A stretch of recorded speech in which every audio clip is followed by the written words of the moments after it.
অবশেষে Iran Ayatollah Ali খামেনির ছেলে মোস্তফা খামেনিকেই তাদের নতুন সর্বোচ্চ নেতা হিসেবে মনোনীত করেছে। কিন্তু বাবার মতো নয়, বরং ৫৬ বছর বয়সী এই মোস্তফা বেশিরভাগ সময়ই খুব নীরব এবং আড়ালে থেকেছেন। কখনো সরকারি পদে ছিলেন না, কোনো প্রকাশ্য বক্তৃতা দেননি বা সাক্ষাৎকারও দেননি।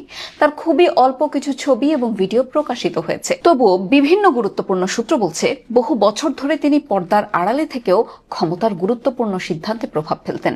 উইকিলিক্স প্রকাশিত মার্কিন কূটনৈতিক বার্তায় তাকে বলা হয়েছিল আড়ালে থেকে প্রভাব বিস্তারকারী নেতা, অর্থাৎ প্রকাশ্যে না থাকলেও শাসন ব্যবস্থার ভেতরে তিনি ছিলেন অত্যন্ত শক্তিশালী একজন ব্যক্তি। তবে তার নেতৃত্ব বিতর্কেরও জন্ম দিতে পারে, কারণ ১৯৭৯ সালে ইরানে ইসলামী বিপ্লবের মাধ্যমে রাজতন্ত্র শেষ করা হয়েছিল।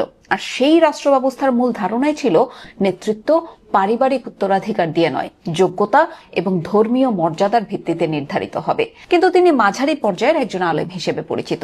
তবে সাম্প্রতিক সময়ে কিছু গণমাধ্যম তাকে আয়াতুল্লাহ বলেও উল্লেখ করতে শুরু করেছে, যা ইরানে উচ্চ ধর্মীয় মর্যাদার একটি উপাধি। তাতে অনেকে মনে করছেন তাকে সর্বোচ্চ নেতা হিসেবে প্রতিষ্ঠিত করতে তার ধর্মীয় মর্যাদা বাড়িয়ে দেখানোর চেষ্টা করা হচ্ছে। এদিকে মোস্তফার নাম প্রথম বড় পরিসরে উঠে আসে ২০০৫ সালের প্রেসিডেন্ট নির্বাচনের সময়। তখন অভিযোগ ওঠে তিনি ইসলামিক রেভলিউশনারি গার্ড এবং বাসিজ বাহিনীর মাধ্যমে নির্বাচনে প্রভাব খাটিয়ে মাহমুদ আহমাদিনেজাদকে জিততে সাহায্য করেছিলেন। ২০০৯ সালের নির্বাচনের পর দেশ জুড়ে যে গ্রিন মুভমেন্ট বিক্ষোভ শুরু হয়, তখনও তার বিরুদ্ধে একই ধরনের অভিযোগ